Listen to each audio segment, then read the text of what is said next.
Salut à tous et bienvenue dans ce nouvel épisode de la Semaine d'Amalcan, votre newsletter audio qui vous partage des médias et des infothèques à découvrir pour passer une bonne semaine. Aujourd'hui, je vous parle de la semaine 50 qui va du 8 au 14 décembre.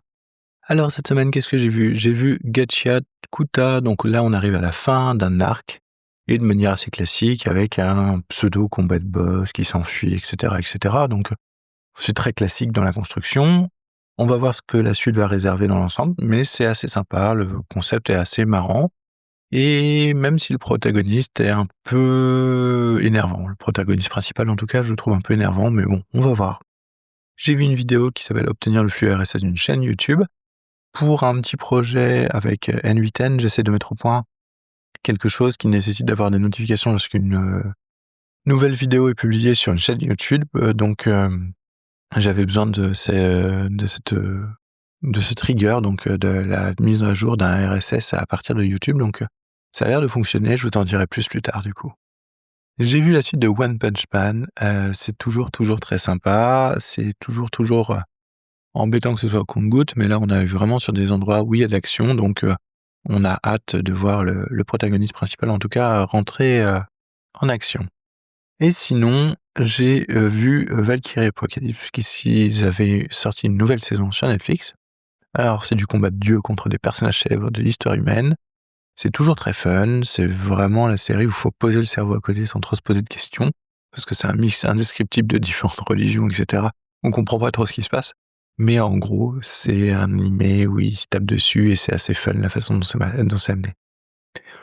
Cette semaine, j'ai continué et terminé Les Rêves de Cthulhu, le tome 3 d'Akna Ukushuk. J'ai terminé ce tome et que j'ai beaucoup aimé et qui m'a donné beaucoup d'idées de campagne autour du mythe de Cthulhu avec un angle moins désespéré que l'appel de Cthulhu. C'est assez motivant. En gros, attention spoiler, mais l'idée à la fin du livre, c'est que même si les dieux et créatures du mythe sont immortels, leurs adorateurs par lesquels arrivent leurs plans ne le sont pas. Et donc, effectivement, je trouve que c'est un bon point de départ pour du Delta Green. J'ai lu aussi Sigil and Shadow, je reprends la lecture du jeu parce que je pense que mécaniquement, dans l'univers présenté, il y a pas mal de choses qui peuvent me parler. Ça me donne envie de faire du Delta Green, du Unknown Armies, ça me donne envie de tester un petit peu tout ce qui peut être mis en place avec ce système-là, histoire d'avoir un système, on va dire contemporain fantastique, mais qui soit pas aussi délétère que l'appel de Cthulhu. Et j'ai lu et continué ma lecture de Stuck Diagrams Help, qui est toujours très bien sur comment, quand et quel diagramme choisir et dans quelle situation, donc c'est plutôt bien. J'ai écouté cette semaine, c'est plus compliqué que ça. Non, l'acquisition n'était pas d'une violence extraordinaire. Alors, comme le disait Monty Python, nobody expects the Spanish Inquisition, et j'avoue que ça a sauté un petit peu dans ma playlist comme ça. Mais le sujet entre le mythe de l'Inquisition et la réalité, c'est assez incroyable, les différences en fait entre la version imagée et la version qu'on a et qu'on imagine, et les écrits qui ont été laissés des différents procès. On s'aperçoit que le bûcher, c'était peut-être pas non plus le la peine la peine la plus donnée, que la question, c'était peut-être pas non plus utilisée à tort et à travers, et qu'au final, il y avait beaucoup de gens qui s'en sortaient avec 2 AV, 3 pater. J'ai écouté aussi Émotion, comment savoir si c'est moi le connard, coup de cœur, donc merci à FR pour le partage de cette excellente émission. J'ai trouvé que c'était vraiment bien foutu. Est-ce qu'on sait si on est un connard? Est-ce que ce sont les autres qui nous le disent? C'est quoi d'ailleurs être un connard? Plein de questions avec pas mal de réponses et pas mal de pistes de réponses dans l'épisode, je vous laisse le découvrir. J'ai écouté les 2 premiers épisodes de Fallout sur la JDR Academy, donc un actual play du jeu de rôle Fallout, tiré lui-même du jeu vidéo. J'ai beaucoup aimé, parce qu'on retrouve vraiment l'ambiance, c'est très sympa, on retrouve bien l'esprit des jeux vidéo. À l'écoute, je trouve que c'est sympa.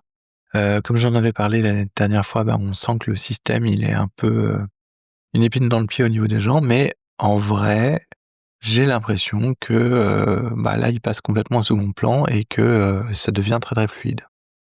J'ai écouté l'épisode du podcast dont vous êtes le héros, Les Prisonniers de Kadat. Donc c'est l'épisode annuel avec Jean-Michel Brassard du club JDR. J'aime bien la façon simple et rapide dont il maîtrise l'appel de Cthulhu et la façon dont il a eu d'impliquer ses joueurs, donc les protagonistes du podcast dont vous êtes le héros, avec des personnages qui ne sont en fait qu'eux-mêmes, et donc l'histoire se poursuit d'année en année, c'est filé d'année en année, et on tient toujours le même fil rouge, et c'est vraiment très sympa. J'ai écouté l'épisode de Café disant que Netflix veut acheter Warner Bros. Et moi qui comptais annuler mon abonnement Netflix, je vais attendre un petit peu de voir ce qui se passe. Et j'ai écouté aussi l'autre épisode de Café, Star Wars en ASCII Art. Je vais juste vous laisser avec cette idée. On peut chauffer les saumons avec un supercalculateur. Voilà. Si vous voulez en savoir plus là-dessus, je vous invite à écouter l'épisode et bonne fête à tous les saumons qui nous écoutent. Et sinon, j'ai écouté l'épisode de Tous Parano, les jésuites. Donc oui, je sais, après l'Inquisition, les jésuites, vous allez me dire que c'est un peu orienté pour cette fin d'année, mais en vrai, je fais qu'écouter ce qui sort à peu près en même temps. Donc voilà, c'est marrant de retrouver souvent les mêmes thèses communs entre les différents podcasts, les différentes vidéos, etc. À croire qu'il y a une sorte d'intelligence, d'imagination collective qui fait qu'on sort des sujets un petit peu tous en même temps, ou des effets de mode, quoi. Bon, en tout cas, l'épisode sur les jésuites est très sympa à écouter, on y apprend plein de choses, pourquoi ils sont aussi craints, et quelle est effectivement l'origine des jésuites. Voilà, ça sera tout pour cette semaine. Les derniers trucs, c'est que j'ai testé aussi Claude Sonnet 4.5 sur la partie code, et j'avoue, je suis assez bluffé parce qu'il est capable de pondre aussi rapidement. Je pense qu'il y a pas mal de petits projets de code qui peuvent être vraiment accélérés par l'IA, et c'est vraiment bluffant. Bon, en tout cas, je vous souhaite une excellente semaine et puis je vous dis à la semaine prochaine. J'espère que vous avez trouvé des choses qui vous ont plu. N'hésitez pas à communiquer avec moi sur Mastodon. Vous pouvez essayer aussi un peu BlueSky parce que j'y traîne un peu en cette fin d'année. Et sinon, le Discord de la JDR Academy. Et sinon, n'hésitez pas à partager, laisser des likes sur les différentes plateformes de podcast. Si vous ne trouvez pas le podcast sur votre plateforme d'écoute préférée, n'hésitez pas à me le dire, comme ça, j'irai l'inscrire. En tout cas, bonne fin de semaine, bonne fête de fin d'année pour ceux qui n'écoutent pas les podcasts sur la fin de l'année. Et à bientôt. Allez, salut!